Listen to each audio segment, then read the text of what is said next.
Seja bem-vindo ao programa Transparência, uma gentileza do Tribunal de Contas da República de Angola e que tem como objetivo apresentar à sociedade e ao público em geral o processo de fiscalização da atividade financeira do Estado em conformidade com a lei. Hoje falaremos sobre o processo de fiscalização preventiva, uma das mais relevantes atividades do Tribunal de Contas. Afinal, que processo é este? A resposta vem a seguir. Acompanhe.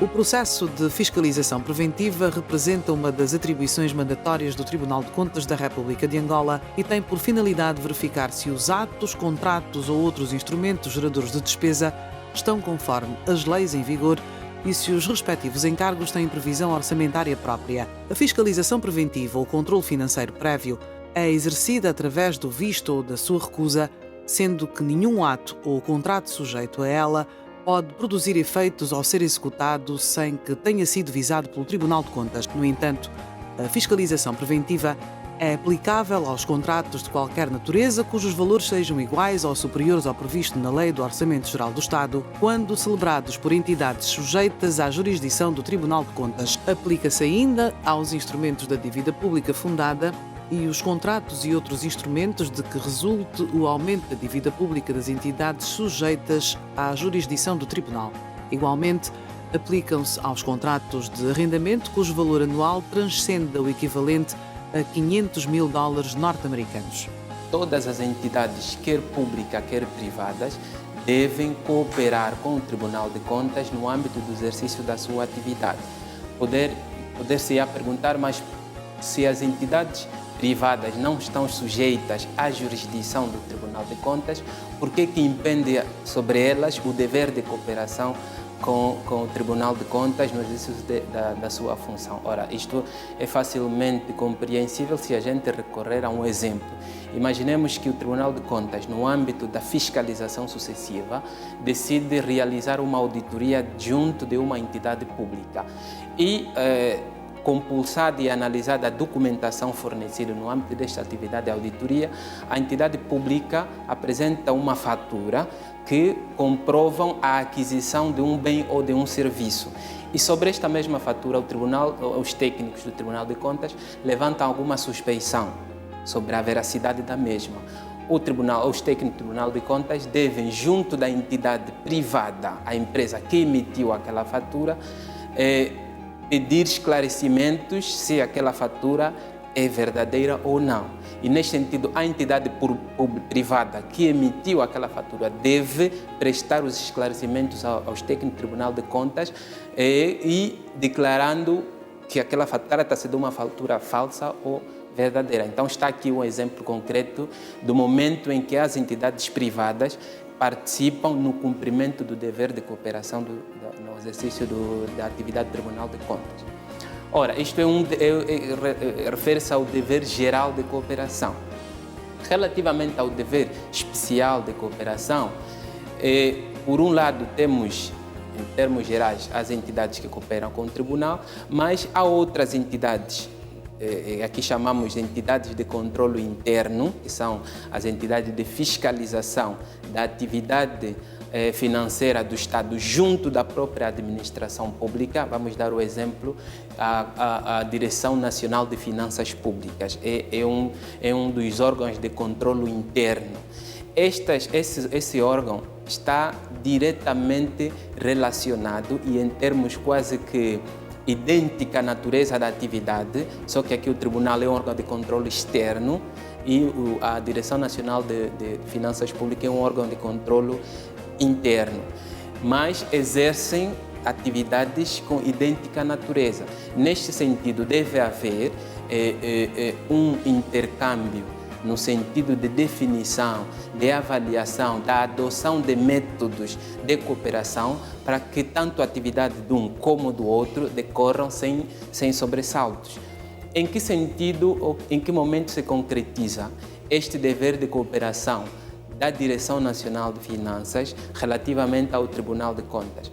Ora, vejamos que a Direção Nacional de Finanças Públicas, no âmbito da sua atividade de fiscalização das finanças públicas junto da administração pública, podem detectar irregularidades ou situações que possa haver suscetibilidade de responsabilidade financeira.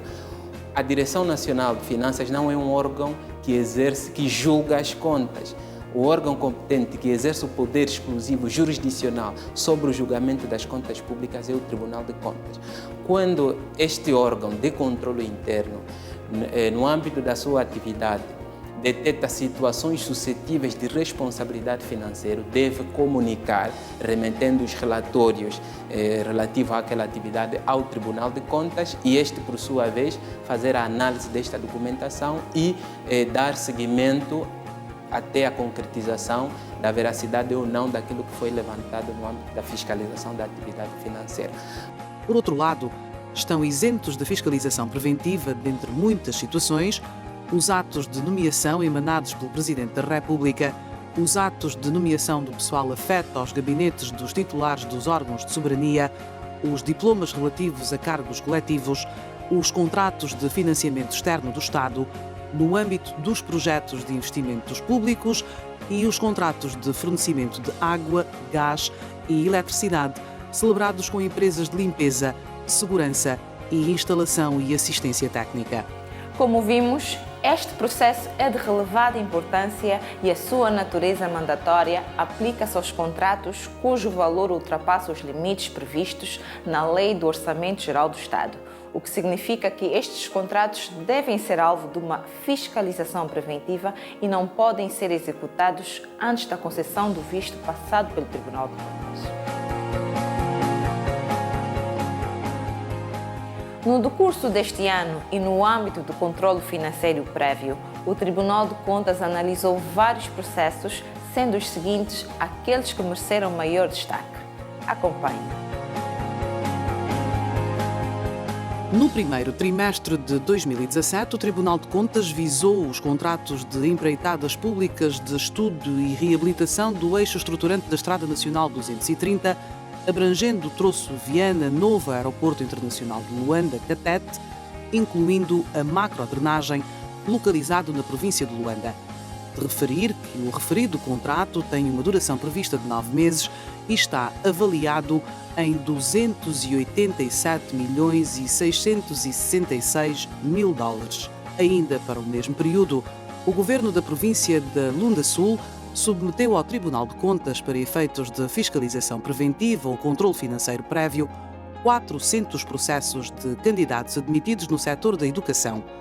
Destes, 3 careciam de elementos e, por isso, não foram objeto de apreciação e 2 apresentaram irregularidades, pois não preenchiam os requisitos para o provimento das vagas, pelo que foram recusados, ficando assim visados os restantes 395 processos.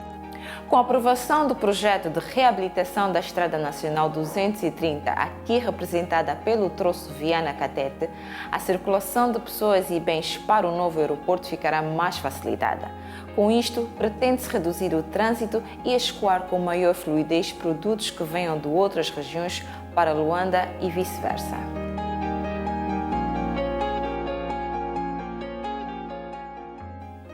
Você sabia que, embora independente, o Ministério Público intervém no Tribunal de Contas? Saiba como na nossa rubrica Curiosidades. Você sabia que, embora independente, o Ministério Público intervém no Tribunal de Contas? Pois é, o Ministério Público é representado no Tribunal de Contas pelo Procurador-Geral da República, que pode fazer-se representar com um ou mais dos seus adjuntos, atuando oficiosamente por meio de poderes e faculdades estabelecidas nas leis do processo. A intervenção do Ministério Público justifica-se pelo facto do Tribunal de Contas não poder julgar ou intentar ações criminais e civis relativas a atos financeiros. Então, agora já sabe. Por hoje é tudo. Até a próxima semana.